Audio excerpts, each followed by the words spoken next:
around here speak basketball.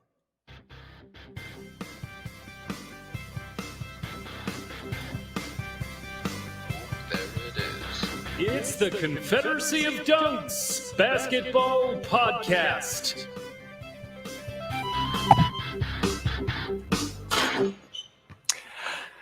Kyle Lowry.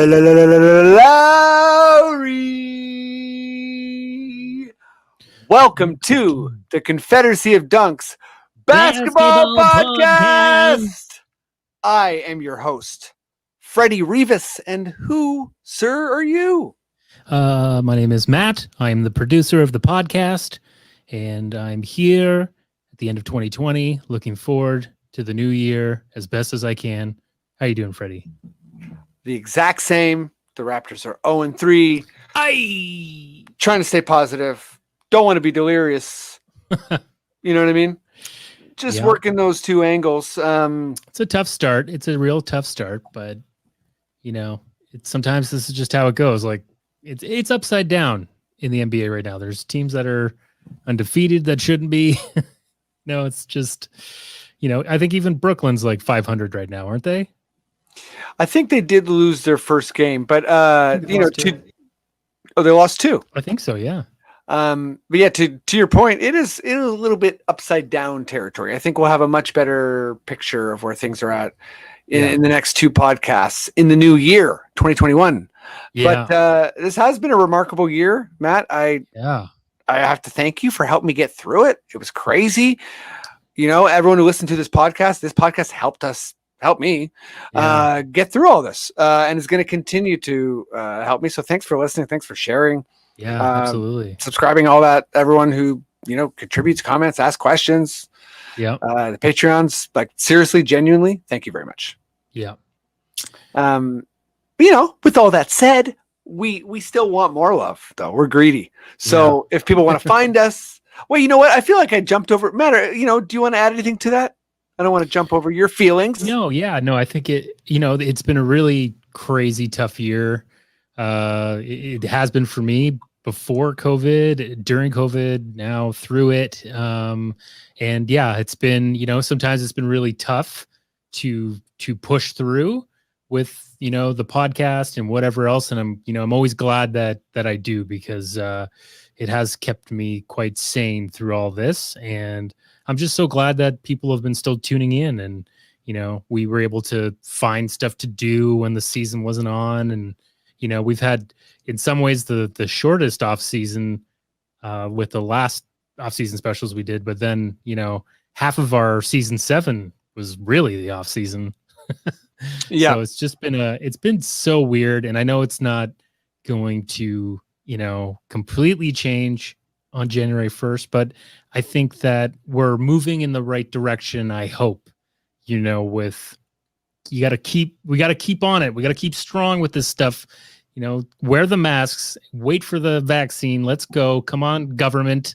Come on, Doug Ford. We need you to step up here and take some better control. Right.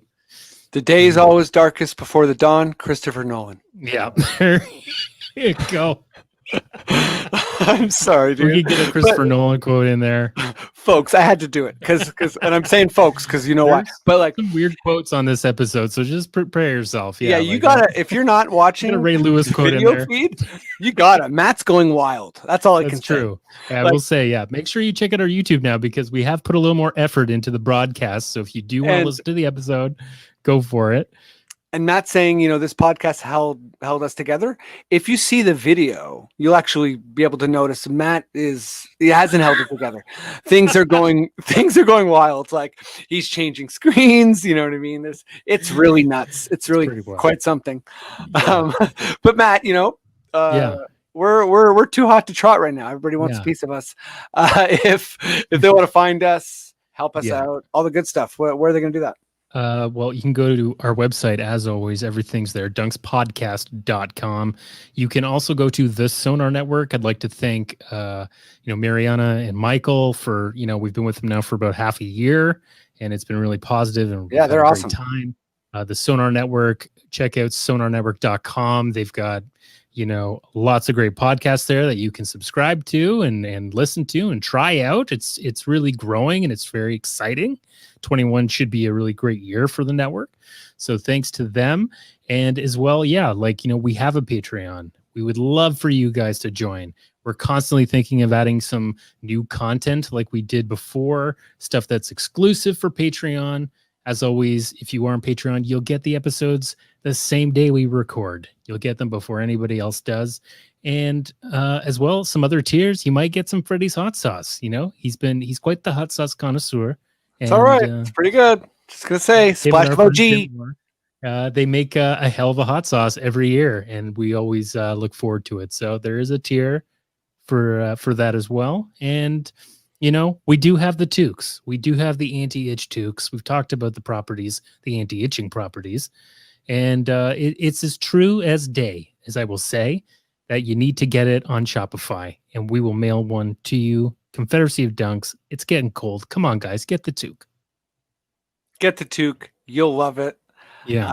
I can't model it today. I was wearing it earlier, but I wear it so much that I wanted to see if I put on a new hat, does itch even exist? Yeah. It does. My head's on fire right now. Feels like if I wear any other hat, ants on my head. You know what I mean? Right. But thank you all so much. Share, subscribe, all that good stuff. And before we kind of hop into this fun episode with guests we've had on a bunch, super familiar. Wait, you got something, Matt? No, sorry. Oh, that like, oh, just a minute finger came up. So I was like, oh, Matty's got something, boys. But yeah, okay, let's hop into it. But before we do that, let me just say, email your city councilors, Black Lives Matter, and defund the police. Let's keep the pressure going. We can create change. We can do this. But we need to keep at it.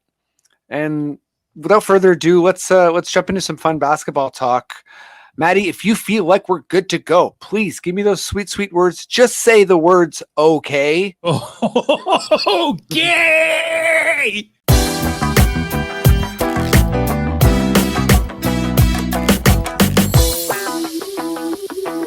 Okay, here we go. Let's bring on guest number one.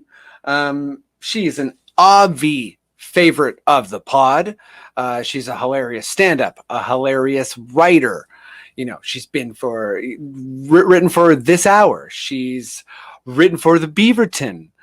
She's written for herself on a pirate ship, making people laugh. She is the first true Nick Nurse fan.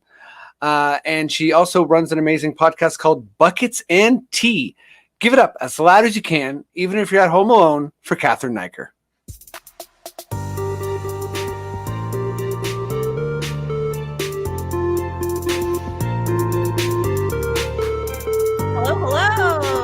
Hello. I feel like we're both just like taking a moment now for this music, right? Yeah. We got to take a moment for the music always. How are you? You're the best. I'm happy you're back. Thank you. Thanks for having me. I'm good. I'm officially in Hamilton now.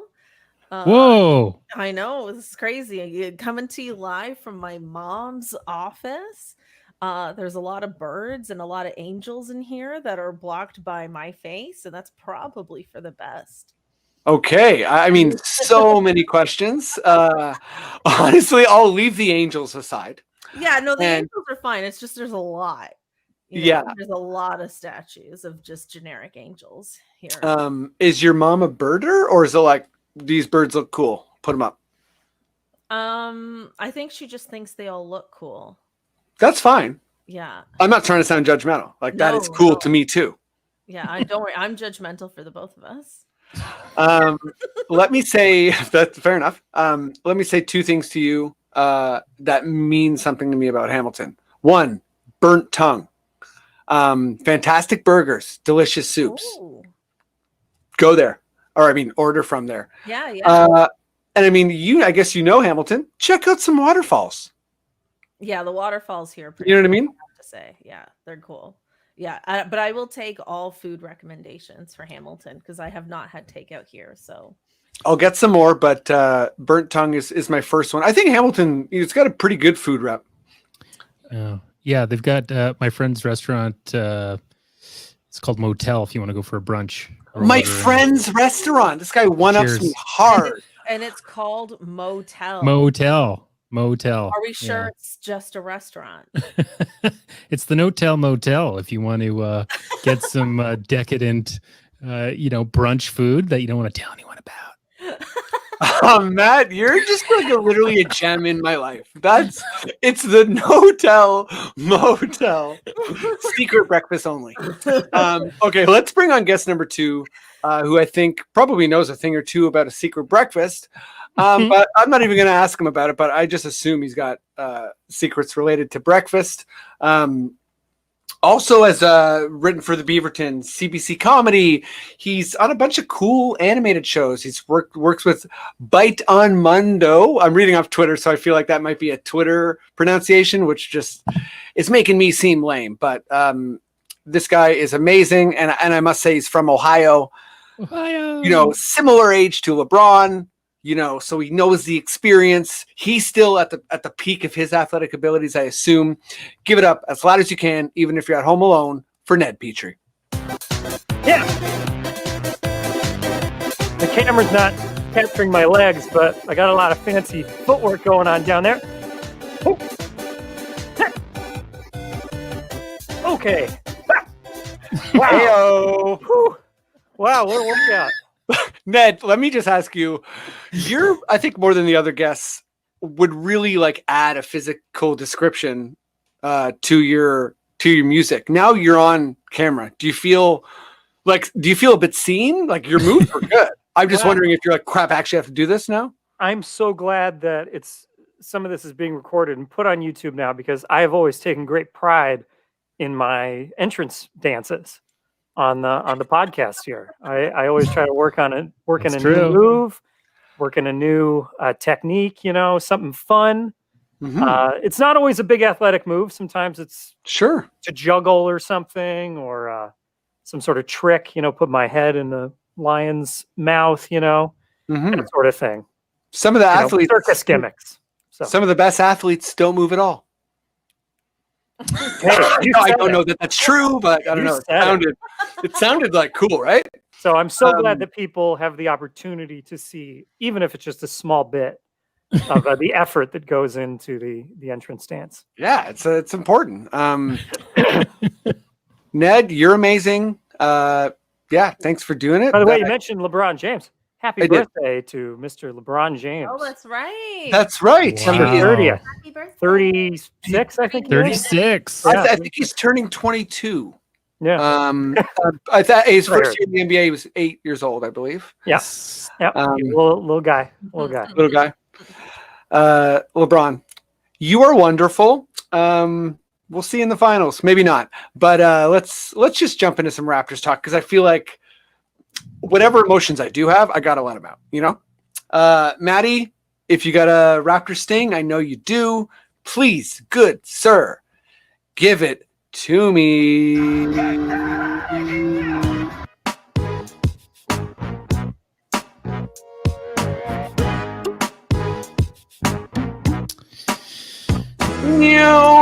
No, I really should have played the Raptors fans assemble one, because there's a bit of adversity right now, and Raptors Twitter is nasty.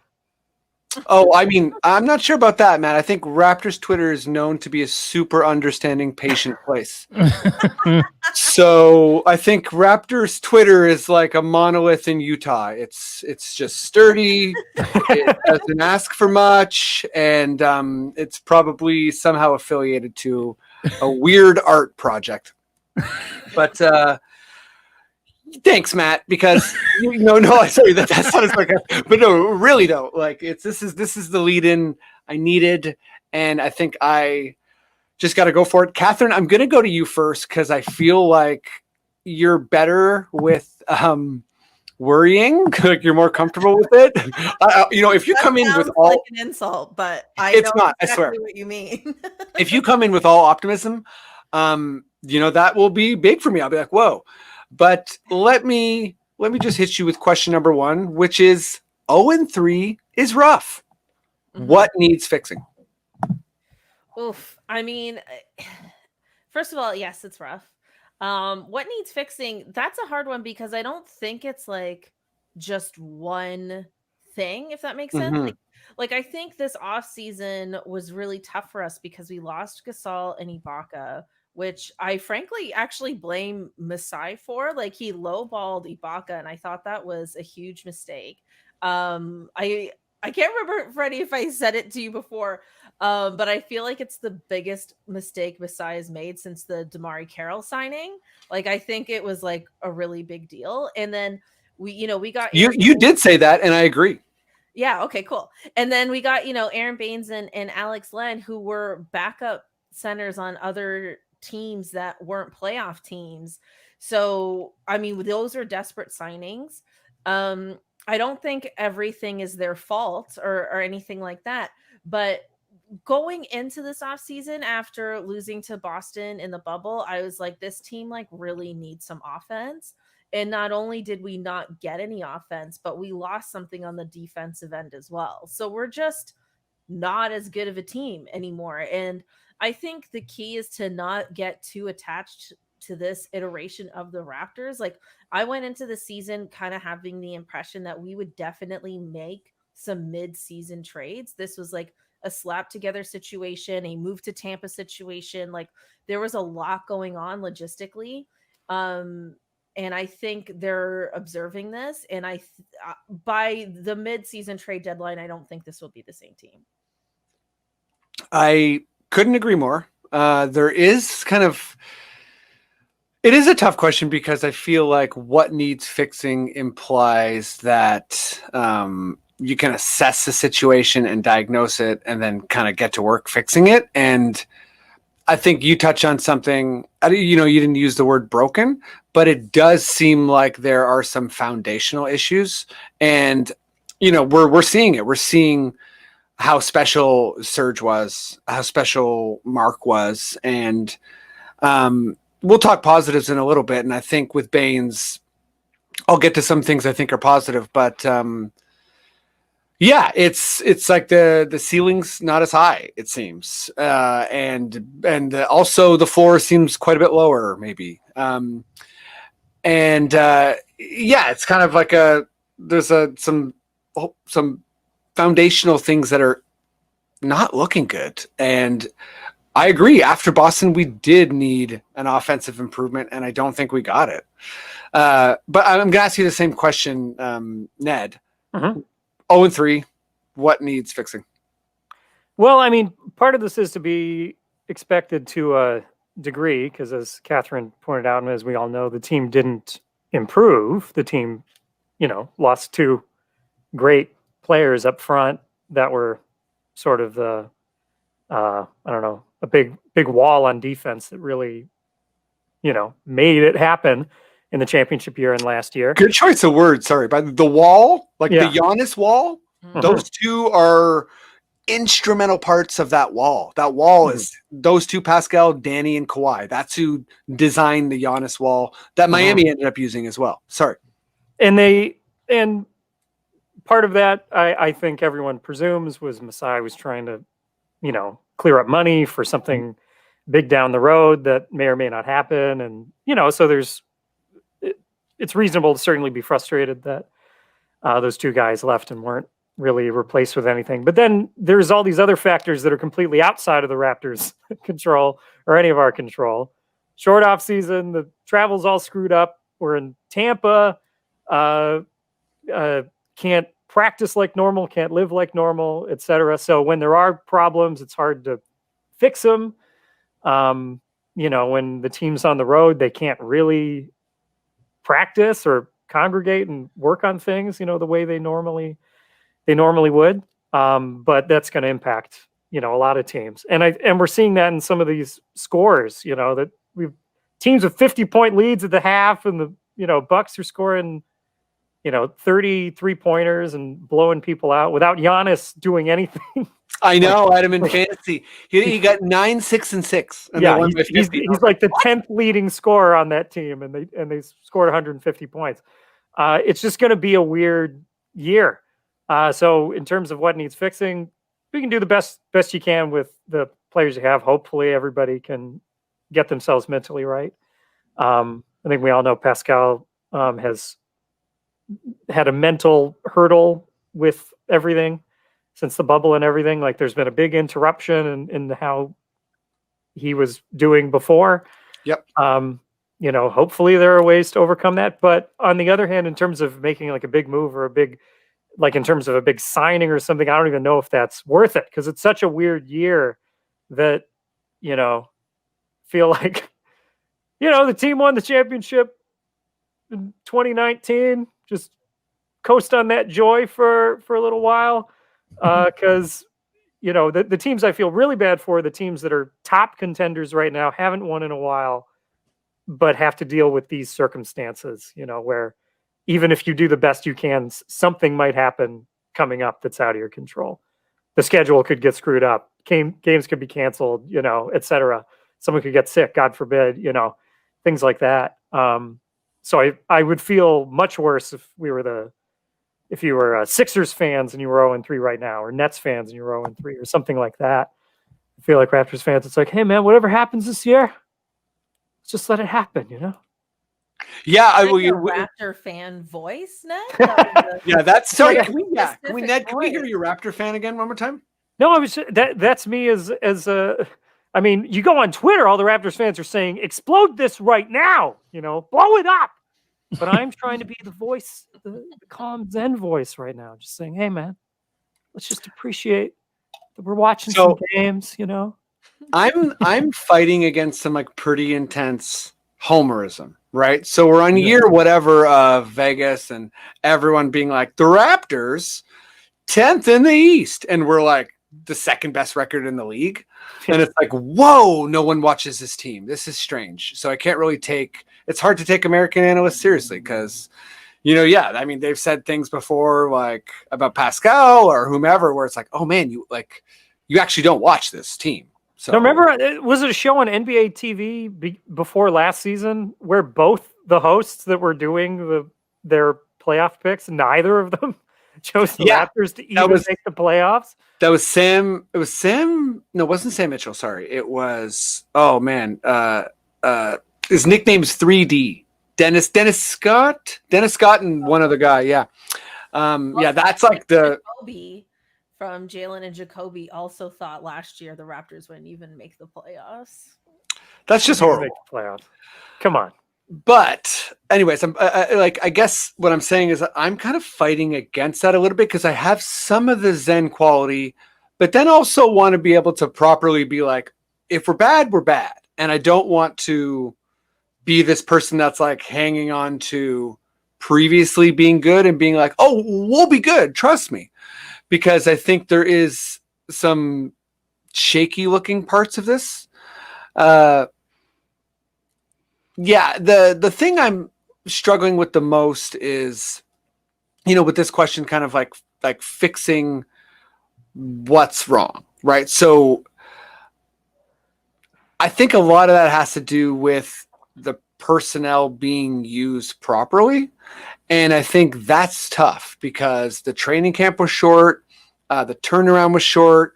Norm thought he had COVID for a little bit before he got let in the game.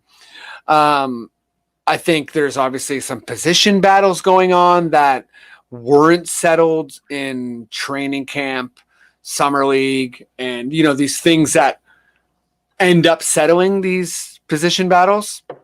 Like in Philly yesterday, Bembry was a DNP. Matt Thomas basically didn't play, and he's been playing well. And Boucher was mostly benched after having a career game. Which just from a psyche perspective, I'm like, I don't know if that's a good move ever. I get that he's too skinny to guard Embiid, but I think Nurse should have found a way to put him on the court. But yeah, it's tough because it's almost like there's so much wrong that it's hard to say this is the major thing. But I think that will clarify. So let's move on. Let's just say things are a little bit shaky right now. And Ned, I'm going to stick with you. What's something positive so far you've seen in these Raptors games? And I got a couple banked. if you're like, I don't Sure. nothing positive. Well, you said one, Boucher had that great game. Mhm. You know, when you see something new out of somebody, where somebody, even if it's just for a moment, seems to reach a nice level, that's good. You hope that That was a good thing. 7 yeah. blocks. Yeah, that's fantastic. That was nice. I mean, I know everyone's excited about. I mean, he hasn't done anything in any of the games, but if we're going to preseason, everyone's hopeful for Flynn, Malachi. Sure, That sure. there's room this year to, hey, we can always throw him in, see how it goes. I think he looks good. He looks better than LaMelo. He looks like he should be out there. Like he looks like he's heady enough. And preseason, he looked like a guy that should be playing on an NBA team. A guy that could eventually be a 15, 18 point scorer kind of guy. So that's something hopeful to look forward to. We haven't seen it yet in those first 3 games, but hopefully that's something that'll play out over the season. Yeah. I'll also, Cathryn, I'm going to go to you, but I'll throw in the fact that, this might seem like a backhanded compliment to the Raptors, but I'll throw in the fact that we've had, I think, 10 or 15 point leads in all 3 games, which to me shows that we're not a bad team. We're a team that's struggling to close and struggling to win. Right. But that is something I saw on Raptors Twitter, that the Raptors like the first NBA team ever to start 0-3, having a 10-point lead. And they're saying, blow it up, like, for that reason. Except it's like, but if you have the 10-point lead, it just means you're not finishing it up. Like, you're not closing. That's the issue. Doesn't mean you're terrible. It means something good is happening. Yes, and I also feel like, kind of back to your point. So sorry, Cathryn, that kind of set you up, but I am going to you. But Ned, you were saying something, about Pascal and the bubble, and I think that I've said this before about a bunch of players, but it's very much true that the NBA studies your best player, and I think for Pascal, it's just like, listen, your spin move is done. You can't drive into the paint and do a spin without 2 or 3 guys on you.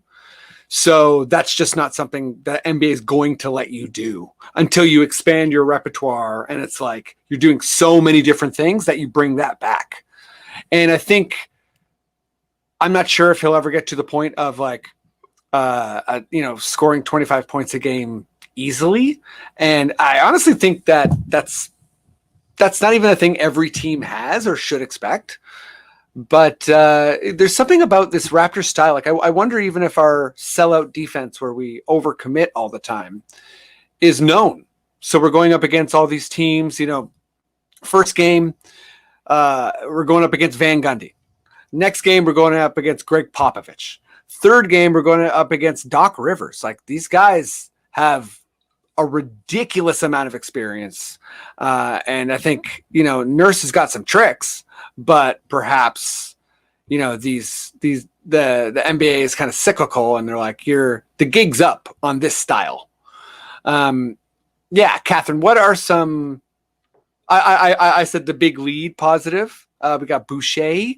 I got more banked, but yeah, what positives have you seen? Got a lot of controversial things lined up here. So you have a lot of controversial things? Yeah, I do right now. So, okay. I'm in it. I'm into it. And it's great that I'm on this episode with Ned, because Ned's real positive and he's real like, hey man, we won and everything's great energy, and we need that in the world at large. But I'm here to say, Freddie, you should not be zen about this. I should be tripping. I'm not saying you should be tweeting. You should blow it up with your best pun for Raptors Twitter, but I am saying you should not be zen. And the reason why I'm saying you should not be zen is because there's a team called the Los Angeles Lakers, and it wasn't that long ago. It was 2019. Lots happened since then, but spring of 2019, the Lakers did not make the playoffs. Magic Johnson started an impromptu press conference where he resigned from the team, referred to Rob Pelinka as a traitor, and then Jeannie Buss as his sister, and then in the same sentence said, oh, but I haven't spoken to her though. And then there was a protest outside the Staples Center because that's how much we didn't have real problems then. Ha! There was a protest, and then what happens? They bully their way to get Anthony Davis, which was arguably already in motion, and then they win a championship the next year. So, squeaky wheel gets the grease, so to speak. And maybe we can be informed, educated fans. We don't need to jump to conclusions, but we don't necessarily need to be zen. We need to be zen for ourselves and our sanity, but we can pressure this team to be a good team going forward. Like if we want to stay good, like it I mean, please don't protest outside Scotiabank Arena. I don't want to see that, but like, You don't want a maskless Jurassic Park? yeah, I don't want a maskless Jurassic Park. Weird, but okay. Saying, like, there's something to be said for being vocal about demanding winning, and I think there's something to be said about that working. The other thing I wanted to point out is you were talking about our style of coaching, and I think one observation that I've made is that, Nick Nurse really likes to use the regular season for experimentation, and so when you're talking about like Chris Boucher wasn't even out there, I think Nick Nurse is like, I just want to see if we can do it without Boucher in case we see them in the playoffs. And I think that mentality really works when you're a playoff team, right? Like last year, Right. we knew, like, forget whatever anyone in America is saying. We knew with the utmost confidence we were a top 4 team in the NBA. We didn't know we would be in a position without fans and the pandemic and everything, but you kind of have a solid home court advantage, this, that, and the other. So it's like, hey, when the Rockets are in town, it's like, you know what? Let's see what our various small ball lineups are like, and things like that. And you can afford to do that sort of thing. But now we're in this pandemic situation. There's fewer games per like in this season, right? Like there's 70 or 72 instead of 82. We've already lost 3. So it's like, and the Eastern Conference has by and large improved from a year ago. So it's like, you can't really afford to experiment to this degree. Like we really need to like just find ourselves and find some consistency before we start just like throwing things at the old whiteboard in the basement with Nate Bjorkgren eating pizza, like we need Nate's with the Pacers now. But I'm just saying, like, we need to find our identity again. I like that comparison to the Lakers, because it is true. They were before, I mean, everyone remembers that LeBron was injured, but they were like a 500 team with him before he was injured. And then they won last year, and they've improved this year largely on just being a more the most disciplined team. Like with all of this going on in the world, they really ratcheted up everyone on this team needs to get on board. So yeah, there is something to be said for that. Leadership can turn something that looks like a 500 or above 500 into a contender, even without the big, obviously they had a huge talent infusion with Anthony Davis, but everybody did it improved. Okay, I feel like there's 2 converging points. Yeah, I made 2 very drastically different points. No, I love it. So on one angle, there's like the pushy fan base. And I actually am totally with you, Cathryn. And I think that we do need to be like, hey, Larry Tenenbaum, Bell, Rogers, our cell phone bills are so expensive, and we expect you to never, ever save money. Go ahead and get that player all the time. But also, we're Toronto. We're not LA. Giannis just signed with Milwaukee. So the pushy fan's nice, but also I'm sure there's pushy fans in Oklahoma City too. And there's a part of it for me that's kind of like, you got to play the card you're dealt. And I feel like, it's kind of like you got to be opportunistic, but also not complacent. And I think the other converging point is I think Masai likes to operate from a position of strength, and I'm not sure he's going to be able to this season because, I think he wants to see what this core looks like to see what we need. Are we focused on Bradley Beal? Are we focused on Jackson Hayes of New Orleans? Or you know what I mean? Like, what are we trying to do? What do we need? And I think Nurse and Masai are like, well, we got to play it out to see. But then there's this weird catch-22 where it's like, well, we're not good enough anymore to waste any time. But Cathryn, I think like pushing this into making potential wholesale changes, and you don't have to have a specific trade. It could be like, we need this. Like I'll even just throw out what I think is the obvious truth of this team. We're ridiculously guard heavy. And we have talented guards who aren't going to get minutes. And we have bigs that are mediocre, and we have 2 swingmen, OG and Pascal. And that's just thin up front. So yeah, who's a player out there, Cathryn, or a team or whatever? Like, or it can even be like, I think these guys on the Raptors need to go. Okay, I actually did some research for this because it's the holidays. I had some time, which was nice. Cheers. And there's a team that for some reason, inexplicably, signed so many power forwards and centers, hardly have any guards. This is the team we really need to look at for trades, and that is the Detroit Pistons. Oh, I was going to say the Hawks, but sorry. Okay, yeah. The Pistons are terrible this year. They're going to be so bad this year. Want to tank. So, proposed trade. First of all, Terrence Davis will be in every proposed trade I will ever make until he's gone.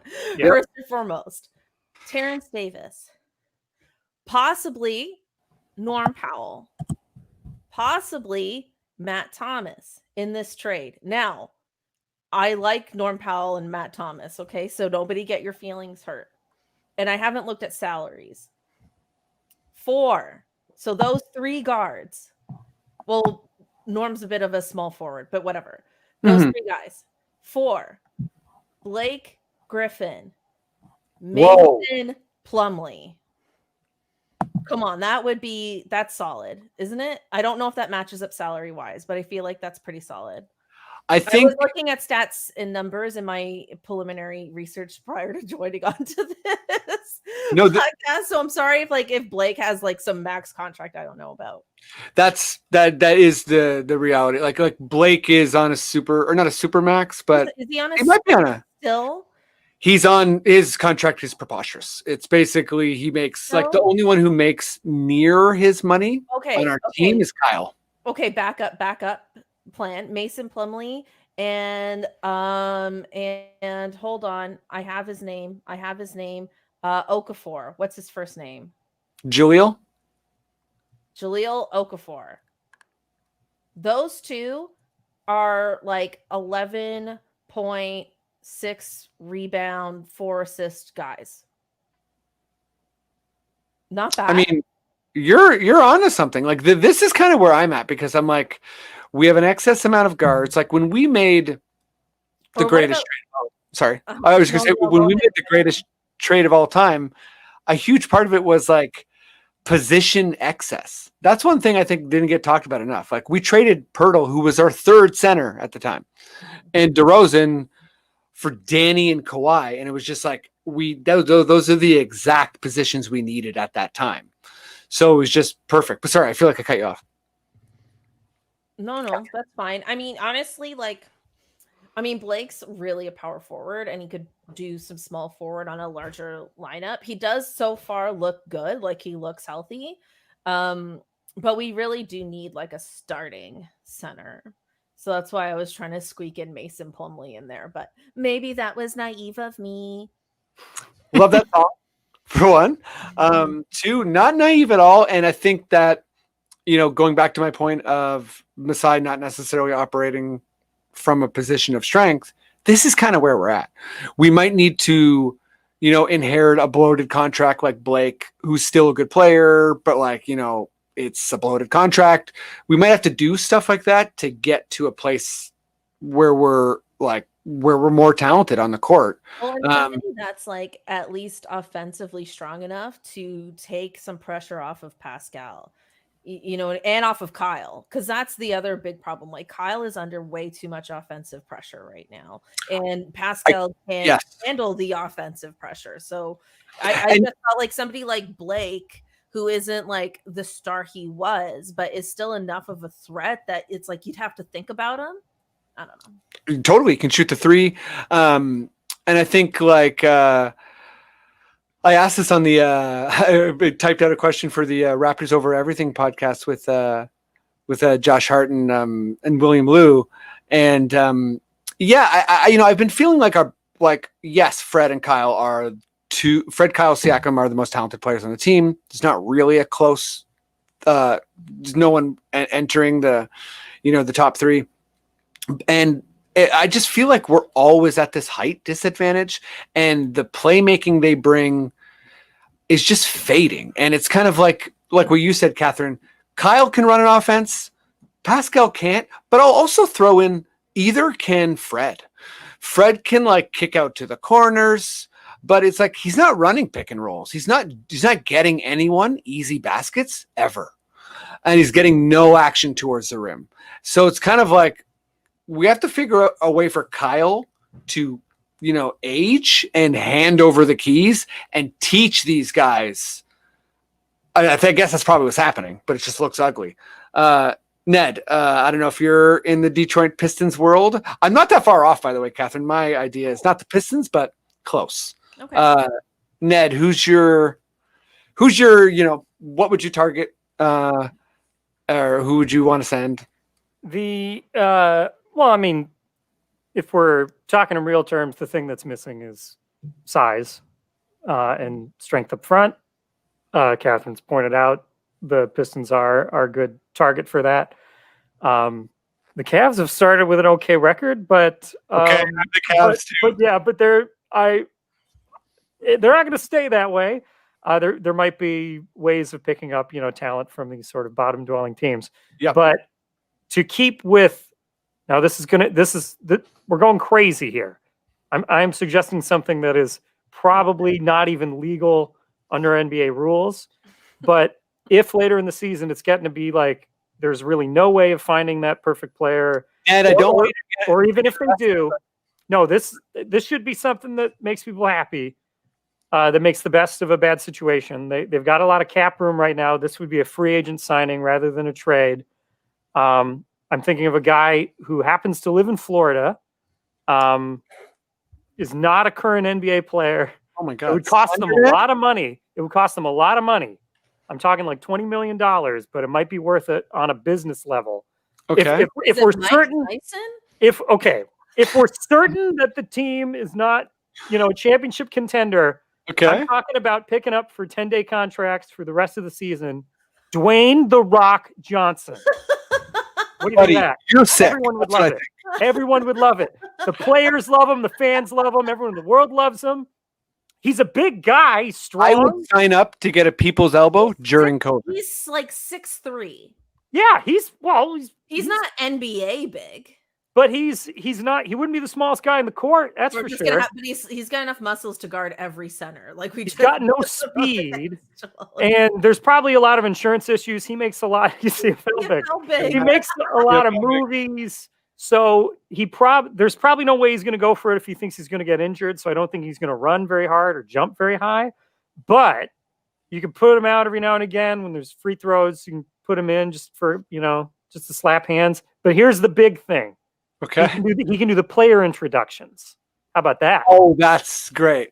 And even better, he can introduce the other team and trash talk all of them. Who wouldn't go for this? I didn't know that this question was like a joke. Like I could have come up with a fun celebrity had I known. I wouldn't have spent like 40 minutes looking at the I went serious here, Kath. But obviously Ned won the question. Ned dominated the question. I don't know what to say. This is only if nothing else works out. I'm saying all of your guys' plans, that's plan A.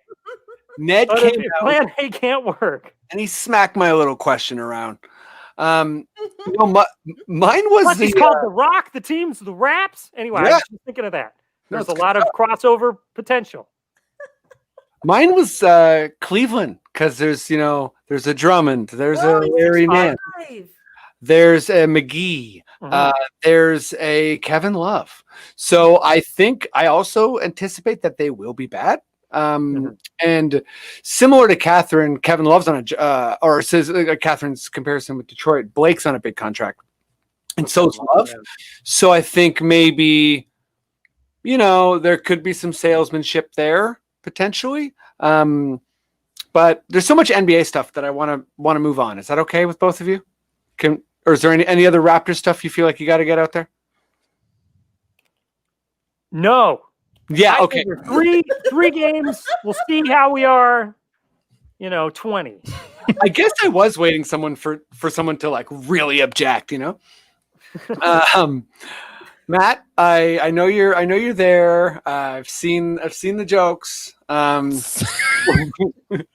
makes me sound like such a jerk. I love it. I've seen the jokes. I love them. Please, good sir, give me your loudest, proudest, most amazing Adam Silver NBA sting.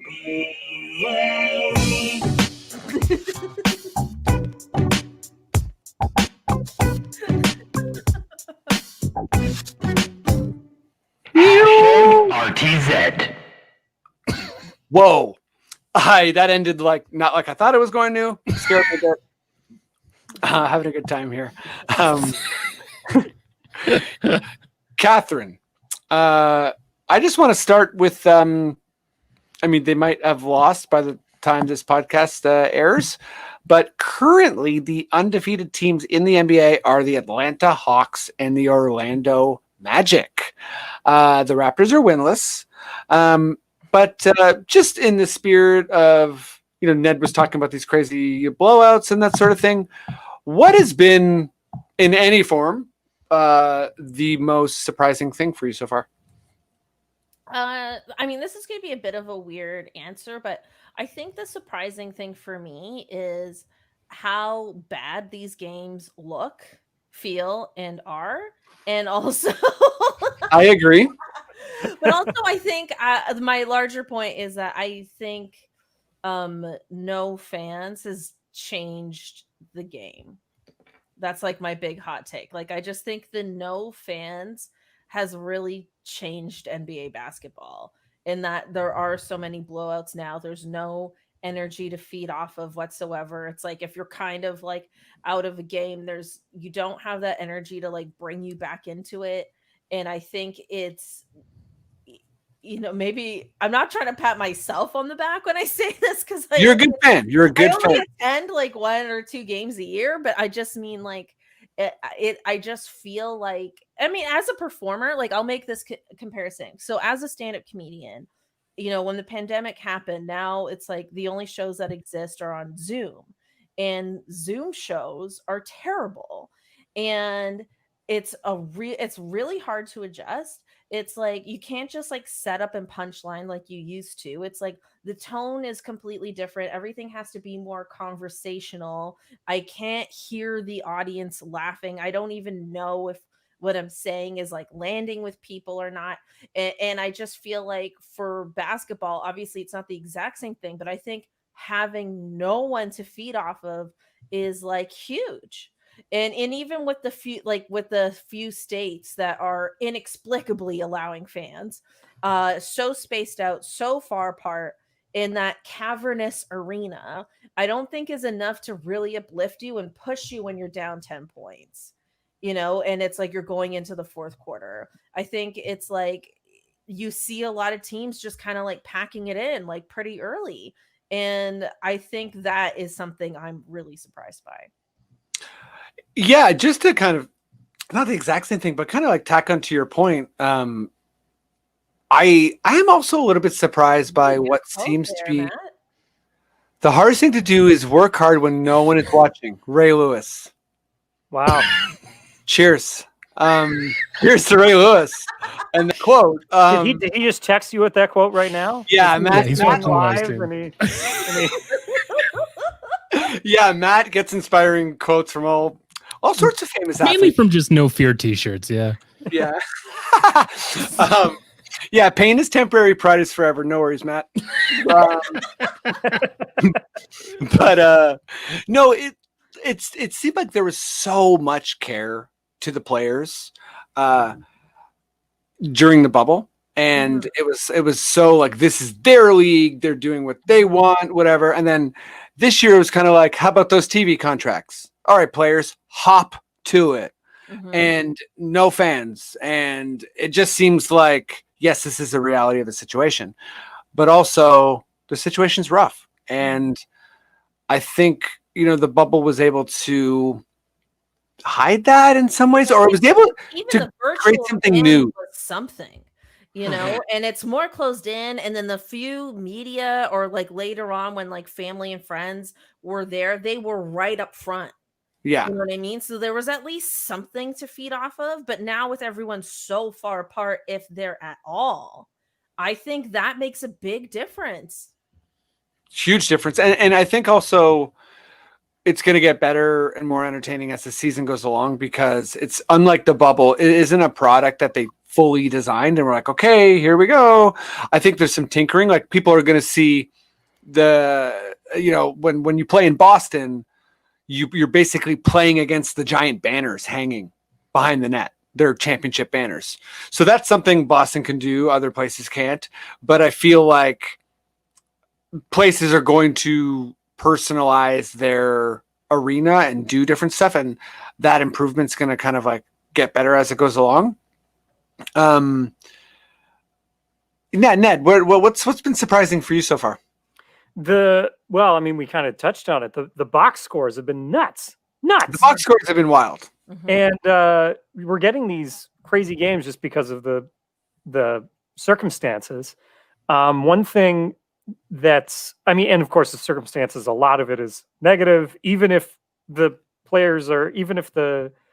players are lucky enough for no one to get sick all season, there's still extra stress. Oh, yeah. Just everything is more difficult than usual.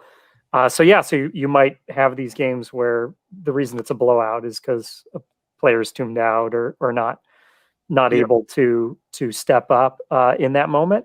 But one thing that I do kind of like now, is a relative term, but something that's at least interesting right now is the way the schedules are going. With it being so condensed, a lot of teams are playing the same team like 2 games in a row. Yeah, Like it's like a baseball thing. Right. Instead of seeing a team once in the first 20 games and once in the second 20 games, they're seeing them back to back. And so when I think as we're going to get to the games that are more, conference or division rivals, that those games can have there's potential for a fun spark there where it's basically like a little mini, like best 2 out of 3, like playoff series or something. Yeah, totally. So there's some potential there. And then in terms of teams, I think stepped up. I think the Hawks are looking good in terms of stepping into a position as one of the better teams in the East. So they might be the real deal. Yeah, I was going to say what's surprising me, but I think I'll wait a little bit is, I was obsessed with the concept last year that there were so many different contenders, and it was the NBA Jam year. And, I still contend that, yes, the Lakers won, but they weren't like Warriors level world beaters. And that, to me, Miami making the finals is evidence of the fact that it was it wasn't a stacked year. Like, the healthiest team could make it. And, the Lakers played an extremely injured team in the finals. But I think this year was a year where, unlike those Warriors days where so many franchises just packed it in, I think everyone's kind of going for it, except like maybe 4 or 5 franchises. And I think, there's always that beginning of the year deal where there's a couple people who are kidding themselves and then we'll start to tank. But it just seems like stylistically anything goes right now. You have like these passing centers like Sabonis and Jokic, and you have like these the big bruiser seems like it's maybe coming back a little bit. And I don't know. There's just a lot of funky basketball and different kind of styles going on. And I guess that's surprising me, because I thought the Lakers would so shore up that it would be like, crap, no one can beat the Lakers. And I think a lot of people think that, but I just totally disagree. Like whether it's the Nets, the Sixers, the Clippers, I just don't. Unfortunately, can't quite put the Raptors in there anymore. But yeah, there's just nothing to me, anyways, in the regular season about the Lakers. That's like, oh crap, they're too good. I just think that in the playoffs they have LeBron, and we'll see who can stop that. But I think it's going to be a very unpredictable year, and that for me is kind of exciting. But let's do our last question before Quickish Questions, and Ned, I'm going to stick with you. Yeah. And it's just, what is the single best play you've seen so far by anyone? Okay, my favorite play so far. So there's two types of plays that I like. Everybody, of course, likes it when a player does something incredibly athletic, where they're faster or stronger or whatever than everyone else. But I also like plays where it's somebody just does something that's just looks like the easiest thing. And that would be Trae Young. This was against the Grizzlies. He was dribbling around here, and it was one guy and Jonas between him and the basket, and he kind of just palmed the ball a little and faked like he was doing a behind the back pass, and both guys went for the invisible ball. He cleared the lane entirely just with a little head fake and a little like wrist, flick, and then just easily like butter, laid it in. So that was I got to applaud that play there. That was some good stuff. Trae Young in general right now is looking Trae Young's cool, real fun, man. Trae Young is super fun. And I know what play you're talking about was amazing. Cathryn, do you have a single play? Honestly, and I'm not just saying this, I had the exact same play. Ned and I picked the same play for this question. I'm sorry. It was incredible. I have been pro Trae Young even before I think he has yet to discover defense, but and there was almost no defense in that game against Memphis. Like both those teams have some major defensive issues, but so entertaining to watch. And Trae Young's he's very charismatic. He's just kind of undeniable. He's cool. He's so fucking cool. Yeah. Man, totally. The way people talk about kids are going to grow up and want to shoot like Steph. They're going to want to pass like Trae. It's just true. I love it. I love the Trae love. Freddie, I've got one too. Oh, Matty's coming in hot. I love it. What's up, buddy? I think it was in last night's game. Len was at the line for a free throw, and he missed the first one, a little short, and then you just knew that the second one was going to go in, and then out of nowhere, so he misses, and then was it Stanley Johnson came out of nowhere and dunked. It was hilarious. I was watching with my in-laws, and we were hysterical. We were like, and my father-in-law Brian was like, "Was that Stanley Johnson?" I was like, "Yeah, man."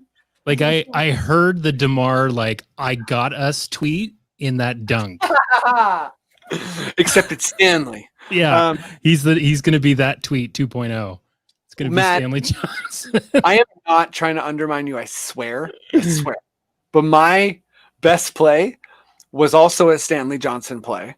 Whoa! I swear to God, I couldn't stop laughing. First of all, I was like, I got over. It took me a little while to be like, I can't believe he's in the game, and then it's like, okay, whatever, he's big. Cheers.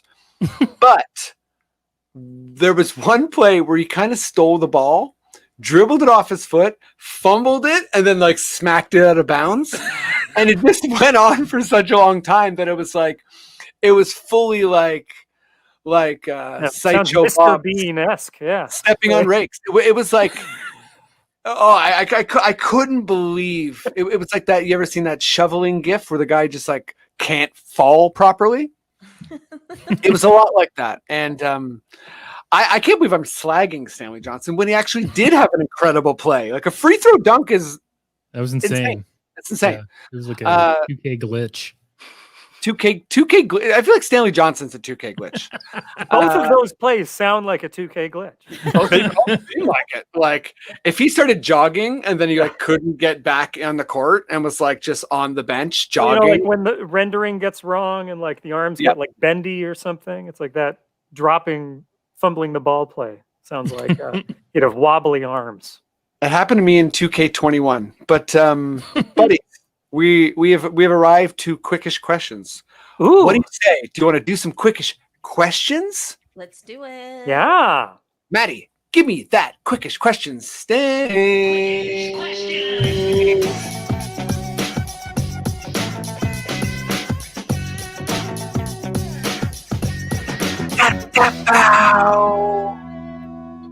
I'm having a great time.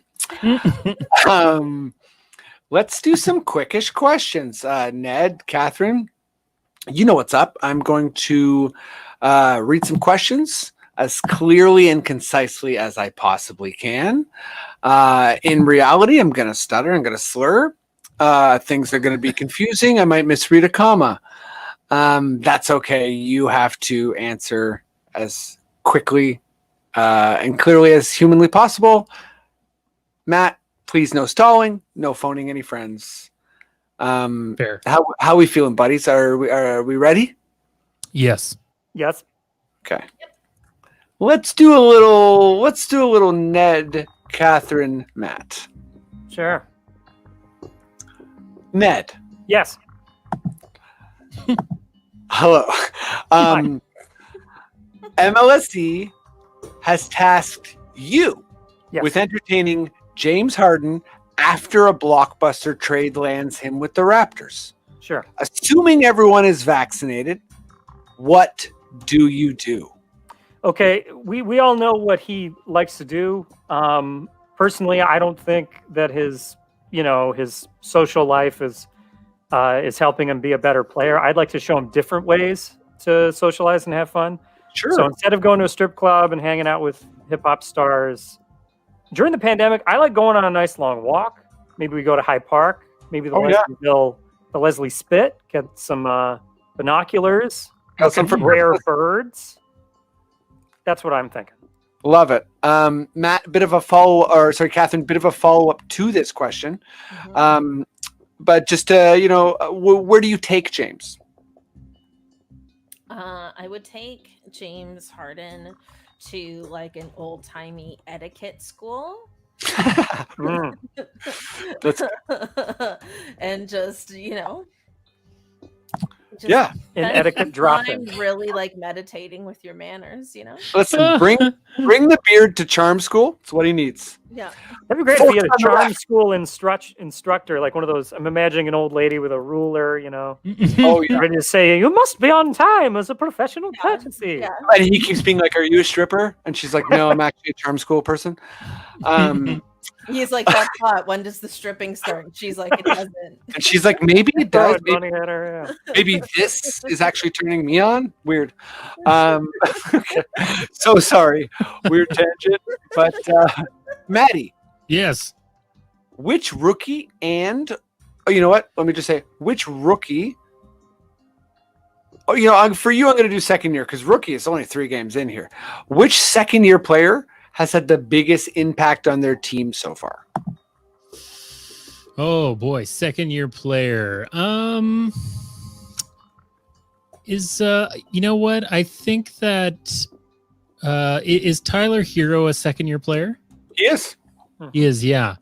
I think that's a good one. I think I'm going to pick Tyler Hero for that one. I think he's going to get better as the season gets going.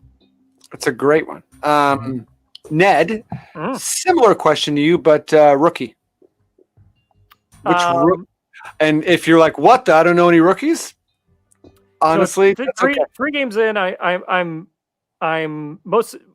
He hasn't done anything yet. I'm most excited about Flynn. Flynn Sanity's coming, but I think among the sort of like the top draft picks, I think Wiseman is probably the most special player so far. Or the one with the most potential to be a special player so far. LaMelo, no. I don't think it's going to work out for him. Not so sure. Not so sure. Cathryn, Is Len the best player in the league? Alex Len. That's the question. What was that best play that when he missed a free throw and then Stanley Johnson dunked? Came in and he missed both free throws. Man, free throw. Yeah, he's the best player in my rec league. Okay. Fred Van Freefro. Sorry, just gotta Tough. had to go for Free that. throw. It's a tough one for me. Matt. Yes. I think it's Matt. Is it time to blow this thing up? Trade Lowry or try to make it work? Also, and this is a bit of a comment. Oh my god. Pascal was a fluke. Sorry, say the last part again. Fluke? Pascal was a fluke. Pascal His was a entire fluke. career was somehow a fluke. He just learned how to play basketball this summer. No, I don't listen. I've been here many times with another team, and it's only 3 games. They can come back. You can see they're like a new team out there in some ways, getting to know each other. And there's a lot of weight on Kyle. I don't think we need to blow it up, but chemistry needs to be found. And I just don't know if bringing one more person in is going to do anything. I think we've really got to figure out how we're going to work with what we got. How dare you give us a reasonable answer? Ned. Yeah. The size and talent gaps are obvious. How do they address it? The Raptors. Mhm. Well, I mean, apart from a signing of some kind or a trade of some kind, you could try to grow the players that we have. Is there a way to do some kind of surgery, stretch some bones? Oh wow! No. You're going full. Gattaca. Get maybe some kind of radiation creates pituitary growth or something. I think that's a thing. Radiation is good for growth. Just get a condo by the nuclear power plant in Pickering there, and Hey, do its Andre work. the Giant had some kind of growth on his pituitary gland that Let me gave just him say- those giant hands. I think Let we me can do that. say that I know there's some folks from Durham, from Pickering, from Ajax who listen to this pod. And I went to elementary school, Holy Redeemer, and our day trips were to the Pickering power plant. Okay, so that baby's safe. That baby my is God. so, Darlington too. If you're a Darlington power plant person, I'm so sorry about Matt. You're a Darlington person. If you're a Darlington power plant person, oh my God, I'm so sorry about Matt.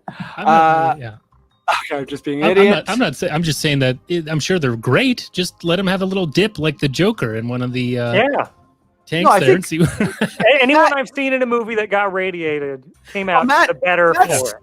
That's really against like clean energy that doesn't emit. But whatever. I guess it's too dangerous for you. You Yep. saw Chernobyl and whatever. Okay, sorry, weird tangent.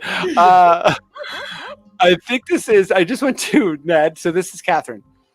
When will Flynn's sanity be born and turn our season around? Oh, Flynn's sanity has already been born. Actually, my friend Chrissy started a Twitter account called Only Flynn's. So Oh, you wow. can follow that if you want. It's already started. When will it turn the season around? I'm gonna say March. Why not? I think it'll take a few months. It's a good month. Go We'll with probably March. rest Fred and Kyle then. Right? Yeah. Perfect time. Yeah, seems like a good time. All right, last question of the pod, and it's for you, Matt. Well, It's just what's that? I said, well. Oh, I thought you said Will. I was like, who's Will? It just says Norman Powell ? It's 2 question marks. You know what? Norm That's is one. Norm is a piano virtuoso, and I think that he just needs to get back in those GoDaddy ads, get a little confidence. Wow, that's Mhm. controversial. You know what I mean? And I think Norm's one of those players that it's going to take a little time to warm up the engine. It's a bit of a cold Christmas day, but once you get the blood flowing, he's going to just get his old groove back, like Stella? I love that answer. It had twists. It had turns. It had a weird blood and Christmas thing. Guys, that's the pod. That's Quickish Questions. This is a fun one. I love you all. If you're listening, share, subscribe. We'll post links to these folks' stuff, so make sure you follow them. But Ned, I'll go to you first. Is there anything going on you wanna plug, or if not, any message to the world, perhaps? Hang in there, everybody. If you've got kids looking for entertainment, this is on a show called Ollie's Back, which is airing on YTV. And I've been working on a podcast called The Plop, which is a comedy podcast for kids. So check that one out. Oh, fun. Hell yeah. Ned is up to cool stuff, people. Cathryn, what's up? I have a show called The Buckets and Tea NBA show. It's live on Fridays on the Barn Burner Network, which is barnburner.ca, as well as the podcast comes out every Monday, and you can subscribe to that on Spotify or iTunes or where you find podcasts. Friggin' sweet. Everyone check out the pod. I've been on it. It's really fun. Cathryn's amazing. We're like basketball. We have like basketball synergy, me and Cathryn. It's wonderful. Check out the pod. It's great. And follow Ned. Check out everything he does. Matt, if you feel like we've done a good job and we've reached the end of the pod, please, sir, just give me those words I want. Okay. Wow. I don't know if that's a new high or a new low. You're not opening the show with that every week. I don't know what you're doing. I don't know what to say. Matt is having a great time. This podcast has been brought to you by the Sonar Network.